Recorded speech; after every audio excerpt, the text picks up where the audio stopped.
لبیک یا حسین، لبیک یا حسین، زندہ باد۔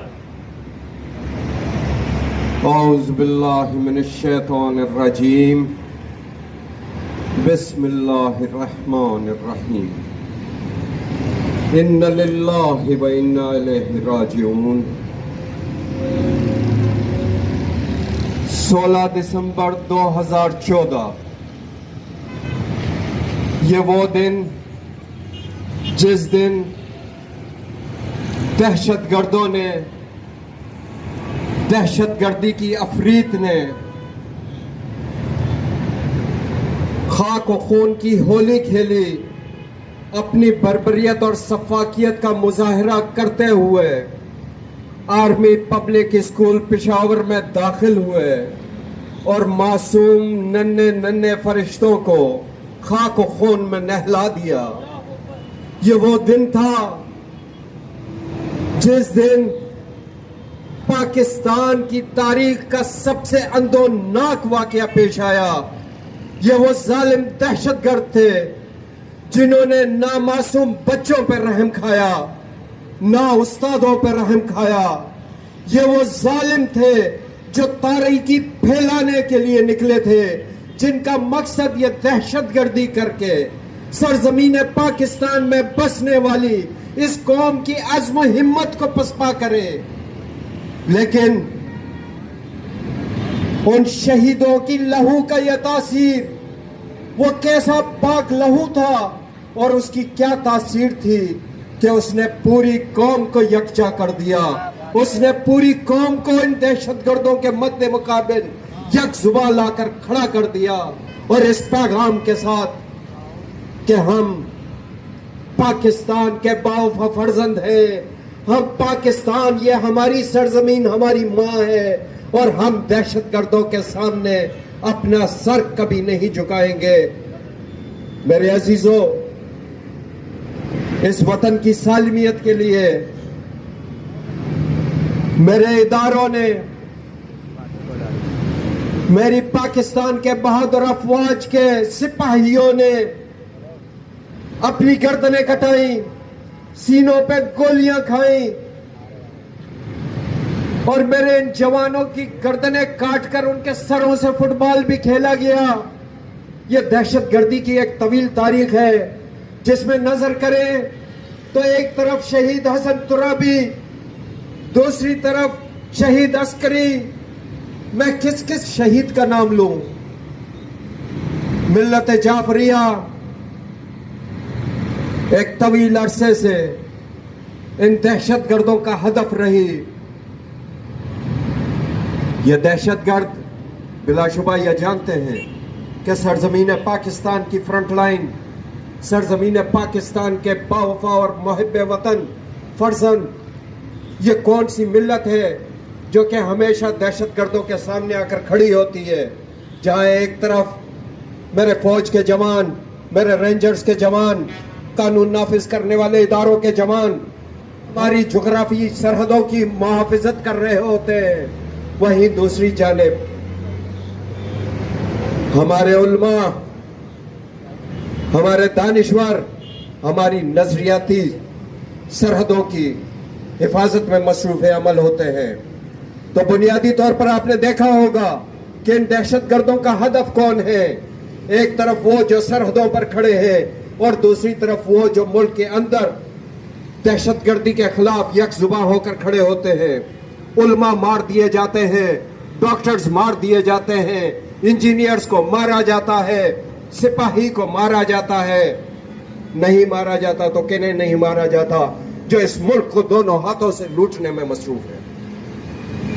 بدقسمتی سے مجھے یہ کہنا پڑتا ہے، اگر میں اس دہشت گردی کی تاریخ کو بیان کرنا شروع کروں تو شاید ماضی کے دریچوں سے بہت تلخ حقائق بھی بیان کرنے پڑے، لیکن اب یہ وقت آ گیا ہے، اس وقت میں ہمیں حقیقت، سچائی بیان کرنی ہوگی۔ وہ تاریخ جسے مسخ کیا گیا، جسے چھپایا گیا، اس حقیقت کو اپنی عوام کو، اپنی قوم کو بتانا پڑے گا۔ میرے دوستو، میرے ساتھیوں، شیعہ وحدت فورم جس کے لیے میرا عزیز ساتھی میرا بازو اس ملت کا باوفا فرزند شہید سلمان حیدر شب روز کوشاں تھا. ہماری کوشش تھی کہ ہم ایک ایسا وحدت کا فورم بنائیں جو کہ ہر قسم کی سیاسی مفادات سے بالاتر ہو, اس ملک و ملت کے مسائل کو ایڈریس کرے تاکہ استحکام پاکستان اور اس وطن کی سالمیت میں اپنا کردار ادا کرے. آج اسی کا ثمر ہے, ان کاوشوں کا ثمر ہے کہ ایک طرف آپ کو مفتی صاحب کھڑے نظر آ رہے ہیں, اہل حدیث کی عالم دین. کل ہمارے ساتھ رحمانی صاحب نے بھی آنا تھا.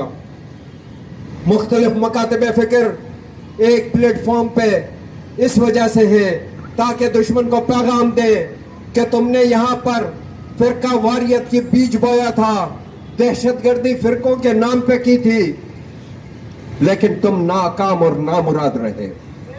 تم اپنے اہداف کو حاصل کرنے میں نامراد رہے اور یہ نامرادی تمہارا مقدر رہے گی, کیونکہ اس سرزمین میں جو خون اس کی بنیادوں میں دیا گیا وہ ان شہداء کا پاک لہو ہے, چاہے وہ شہداء ملت جعفریہ کے ہوں یا سانحہ اے پی ایس کے معصوم شہداء ہوں یا وطن کی حفاظت کرنے والے بہادر افواج کے سپاہی ہوں.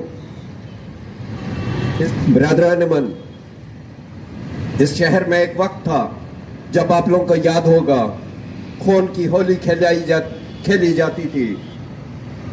جنازے گنے جاتے تھے کہ جولی سے 4, لیاقت آباد سے 2, اورنگی سے 6, اور یہ تعداد شام کو گنی جاتی تھی کہ آج اتنے جنازے ہو گئے, اتنی ٹارگٹ کلنگ ہوئی, اور ہدف بنایا جاتا تھا ایک طرف لا انفورسمنٹ ایجنسیز اور دوسری طرف ملت جعفریہ. اسی لیے ہم کہتے ہیں یاد رکھیں, جب بھی اس سرزمین کو اس ریاست کے لیے کھڑا ہونا پڑے تو 2 ہی قوتیں کھڑی ہوں گی. ایک قوت وہ ہے جو پاکستان بنانے والوں کی اولاد ہے, اور دوسری قوت وہ ہے جو کہ آپ یونیفارم میں ہے. میرا دوست شہید سلمان حیدر اور ملت کے دوسری شہداء شہید عسکری, اسی طرح شہید عالم بھائی, شہید صفدر, بے شمار شہداء, ان شہداء کے نام ہم لیتے جائیں تو فہرست بنتی جائے گی. ان شہداء کی یاد کو زندہ رکھنے کے لیے, انہیں خراج عقیدت پیش کرنے کے لیے, اور دشمن جو تاریکی پھیلانا چاہتا تھا اسے شکست دینے کے لیے یہ چراغاں آج یہاں پر شارع پاکستان پہ شیعہ وحدت فورم کے عنوان سے کیا جا رہا ہے. اور اس سے قبل گزشتہ روز نمائش چورنگی پہ مجلس وحدت مسلمین نے ان شہداء کو خراج عقیدت پیش کرنے کے لیے چراغاں کیا, جس میں تمام مکاتب فکر شامل رہے. میں آخر میں اپنی گفتگو اس بات پر اختتام کرتا ہوں, اپنے اس پیغام کے ساتھ اختتام پذیر کرتا ہوں کہ دہشت گرد جتنا بھی دہشت گردی کرنا چاہیں اور دہشت گرد جس طریقے سے بھی اپنی کوششیں صرف کر سکتے ہیں وہ کر لیں, لیکن ایک بات یاد رکھیں, ان کے مقدر میں ذلت, رسوائی, بربادی اور فنا ہی فنا ہے, اس کے علاوہ کچھ نہیں. اور دوسری جانب شہداء کے وارثوں کے مقدر میں بقا ہی بقا ہے. پاکستان انشاءاللہ پائندہ آباد رہے گا, پاکستان شاد و آباد رہے گا. پاکستان زندہ باد.